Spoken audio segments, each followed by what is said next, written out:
this is Tim from Your Six Studios. Today in this video I'm going to show you where you can cancel your subscriptions on your Android phone.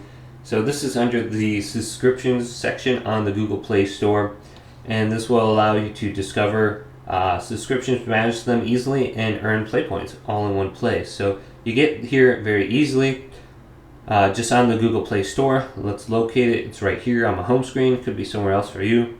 This is where you download all your apps. Go to the top right to your person, and then scroll on down to payment and subscriptions right here, and go to subscriptions. Now if you do have some sort of prescription, so they have some examples in here like Duolingo maybe if you're using that app, which is a great way to learn. And then we got Canva. Well, we can just go into the app, and then we should have the ability to cancel the subscription all in one place. So if you do have an active subscription, maybe you're paying monthly for something, you might want to just check this out to see if that is located in here, and you can cancel that out so it doesn't get charged. So just look at that as an option, and then you can look at your budget history too to see if you've been spending money on something that you don't want to purchase.